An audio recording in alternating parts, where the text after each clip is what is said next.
Bueno, seguimos con el libro Inteligencia Artificial, Ética y Tecnofilosofía y en el índice estamos en el capítulo 3, Arte y Creatividad y Patrimonio Digital. En este caso nos desplazamos a la página 161 a el texto La inteligencia artificial y la recuperación de las obras perdidas del doctor Pedro Ortega Ventureira, experto en patrimonio digital y escritor. Nos lo manda desde el director de ediciones Aulos.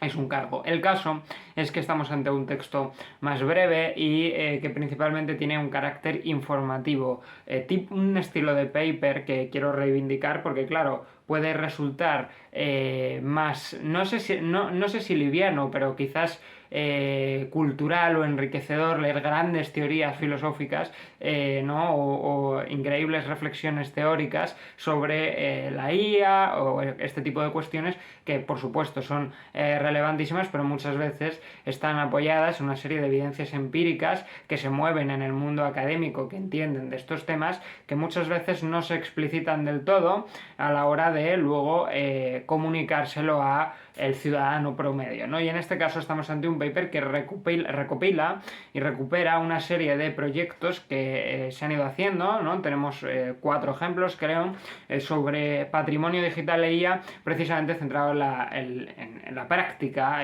positiva que tiene la IA para el arte, ¿no? Más allá de los problemas de la suplantación que podemos ver con otras tecnologías, en este caso, cómo sirve la IA para intentar recuperar ciertos cuadros. Y este tipo de información obviamente ayuda a tener una conciencia del desarrollo actual de la inteligencia artificial que es verdaderamente relevante para reflexiones teóricas posteriores que haremos después, así que reivindiquemos este papel del paper muy informativo, ¿no? Del paper que va a explicar datos y que además sabe contarlo con cierta narratividad y cotidianidad que hace que sea una lectura pues mucho más amena.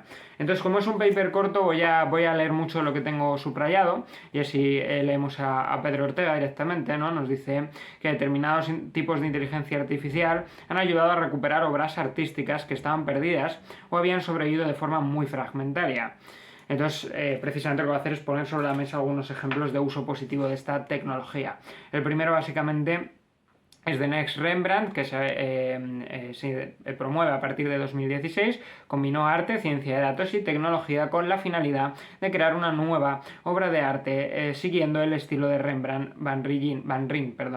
El caso es que el objetivo era explorar los límites entre la tecnología y el arte y ver hasta qué punto esta combinación podía emular la creatividad humana.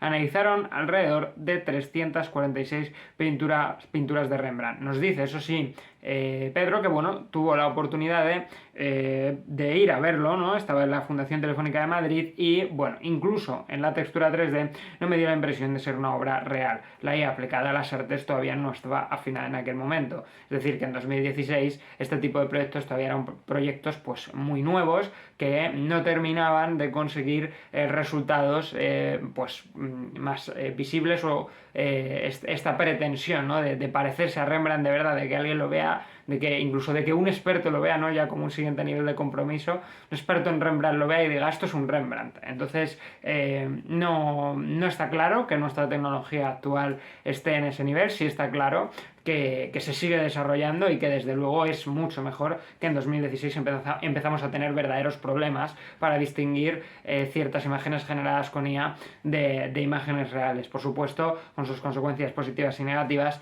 En este caso estamos viendo las positivas de cara a la reconstrucción artística de obras perdidas. Otro ejemplo es la 10ª Sinfonía de Beethoven. Básicamente se utilizó para completar la última y no finalizada sinfonía del autor. El objetivo era utilizar la IA para explorar cómo Beethoven podría haber completado su 10ª sinfonía, basándose en los bocetos que nos han llegado, así como las notas que dejó antes de su muerte en 1827. El equipo utilizó algoritmos de aprendizaje automático para analizar el trabajo existente de Beethoven, incluyendo sus 9 sinfonías completas y otros bocetos y fragmentos musicales. La IA generó nuevas piezas de música que imitaban el estilo único de Beethoven, intentando ser fieles a su proceso creativo y visión artística. nos advierte Pedro Ortega de que, bueno, efectivamente aún así estuvo muy guiada por la influencia, intuición y experiencia humana. Estamos hablando, lo tratamos también en el paper anterior de este texto, de bueno, casos de colaboración donde el humano muchas veces tiene un papel mucho más clave de lo que podemos pensar. Además hay, por supuesto, todo un trabajo de guía, de qué datos son los relevantes, de cuáles son las metas, de testeo de pruebas que no terminan de convencer y que se busca un mejor desarrollo y se orienta hacia objetivos concretos que precisamente buscan ese mejor desarrollo. Es decir, cuando vemos una sinfonía de Beethoven, por cierto, publicada en 2021 en este caso, por inteligencia artificial, habría que ver cuánto, ¿no? De hecho, Horayo, por ejemplo, que es uno de los autores que trata el tema de la inteligencia artificial, habla del dilema programador entrenado, ¿no? Y de atender, y en este caso sería para la creatividad y para la atribución de autoría, ¿no?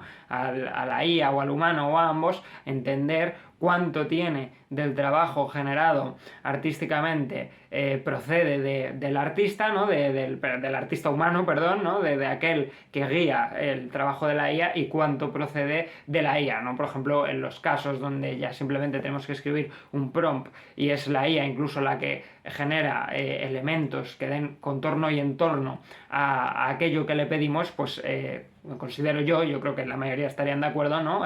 Que es mucho más parte de proceso de la IA que del humano, por lo menos de su humano, porque recordar que luego se basan en dibujos que muchas veces ni siquiera han obtenido o recopilado de manera lícita y de los cuales no se dan cuenta. Así que también es el trabajo de miles y miles de humanos cuya información se está absorbiendo. El siguiente caso es la medicina de Gustav Klimt, ¿no? La reconstrucción de la pintura Medicina de Gustav Klimt con la ayuda de la IA fue un proyecto realizado en 2021 por el equipo de Well Arts and Culture y el Museo Belvedere de Viena. La pintura que fueron tomadas antes de que fuera destruida por los nazis en 1945 y que había llegado a nuestros días, ¿no? Como si hubiese llegado a nuestros días, ese era el objetivo. El Museo Belvedere proporcionó al equipo información sobre la pintura, incluidos los materiales utilizados por Klimt. La reconstrucción fue bien recibida por los críticos del arte, quienes lo elogiaron por su precisión y belleza. Es decir, que en 2021, 5 años después de The Next Rembrandt, encontramos que los críticos del arte ya valoran positivamente el trabajo que ha hecho la IA de reconstrucción. Otro ejemplo serían las obras perdidas del Museo de Valencia. La creación del museo se retrasó a 2021 y por el camino desaparecieron 57 pinturas. La idea de este colectivo fue la de devolver estas obras a la vida a través de una IA. Y aquí lo cita, ¿no? Le contaba a Ana Marcos. Hemos entrenado varios algoritmos de IA con miles de imágenes de pinturas de temática similar a las desaparecidas, hasta que dichos algoritmos han sido capaces de crear imágenes similares. Y bueno, aquí menciona, ¿no? Las imágenes que hemos utilizado en el entrenamiento proceden de las más importantes pinacotecas del mundo, Museo del Prado, el Louvre, el Metropolitan de Nueva York, además de las principales bases de datos de arte, como por ejemplo Europeana, ¿no? Nuevamente estamos hablando de una base de datos humana, de un trabajo humano. Habrá que ver qué pasa cuando ya la propia IA, ¿no? esté basada y recopile imágenes de otras IAs. Creo, no sé si os habréis dado cuenta, pero cada vez es más frecuente que en búsquedas de imágenes por Google alguna de las primeras imágenes esté hecha por IA. Por ejemplo, es muy prototípico, ¿no? Yo creo, y yo lo veo directamente con el caso de los filósofos. Si tú buscas a Nietzsche, por ejemplo, en Google, una imagen suya generada por inteligencia artificial va a estar entre las 10 primeras, y así pasa con varios. Generar ciertas reconstrucciones habitualmente idealizadas o desde luego no cercanas a la realidad de personajes históricos aparecen muchas veces generados por inteligencia artificial. ¿Qué pasará cuando los siguientes programas de inteligencia artificial generativa de imágenes basados en la recopilación de imágenes de internet, esas imágenes ya sean también generadas por inteligencia artificial? Pero bueno, no estamos en esas todavía. Ahí ya el tema de la creatividad y la autoría sería, por supuesto, muchísimo más complicado. Seguimos con el Museo de Valencia, en todo caso, y para el Museo Virtual el colectivo quiso proporcionar la máxima información posible para que los visitantes conocieran la historia de lo que pasó con la colección original. Es decir, no estamos hablando, por supuesto, de ningún tipo de suplantación. Pero a la vez querían que la visualización de las imágenes generadas transmitiera la impresión de que se estaba visitando un museo. También en este caso estamos hablando de una recepción buena y positiva. Conclusiones, que nos gusta siempre leer. Y a la vista de las capacidades de la IA generativa demostradas en los últimos meses, estos procesos se van a multiplicar de forma exponencial.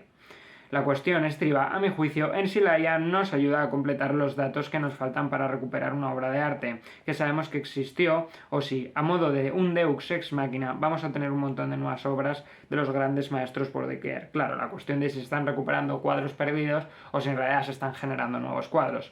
Pero, ¿qué pasará en el futuro? Dalí o Midjourney ya están aquí y la falsificación de obras maestras o las creaciones supuestamente geniales van a aparecer por todos lados.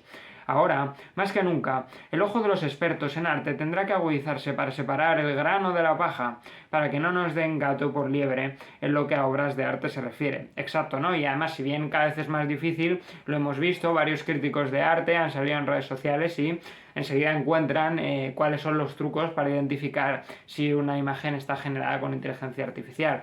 Por supuesto, en cuanto te fijas, aunque claro, nuevamente esto cada vez es menos claro, pero habitualmente, ¿no? Con las últimas o penúltimas tecnologías que han salido, cuando te fijas en la imagen generada por inteligencia artificial, por ejemplo, si ha hecho a una persona, es muy habitual que tenga más dedos de los que debe, que haya dibujos que no están del todo acabados, que haya entornos que no están del todo delimitados, y de hecho tiene que ver con identificar que en ese dibujo no se está entendiendo bien qué es aquello que se quiere dibujar, ¿no? Y quizás eso también sería un nuevo argumento a la idea de que la inteligencia artificial no comprende, ¿no? Es decir, está claro que no entiendes muy bien qué es un ser humano, o por lo menos te falta algo de saber de qué es un ser humano si le dibujas con 6 dedos, sin ser a propósito, por supuesto, y suele ser en contextos en los que no es a propósito. Entonces, muchos críticos de arte son muy capaces de vislumbrar ciertas fallas o erratas en la creación. Por supuesto que pasa que cuando se hace un proceso de intento de falsificación, estamos hablando de una cuestión mucho más sofisticada y delimitada, que no es cualquier imagen que aparezca por redes sociales, lo que hace que la distinción sea mucho más compleja, ¿no? Nos dice, la IA y la historia del arte pueden caminar de la mano o pueden ser enemigos declarados. Ambas posibilidades están abiertas. Solo el tiempo nos dirá en qué punto quedará el dilema ético del uso de la IA en relación con el campo de las creaciones artísticas. Pero ese es un capítulo que acaba de empezar a ser escrito. Y con esto hemos acabado. Nos vemos.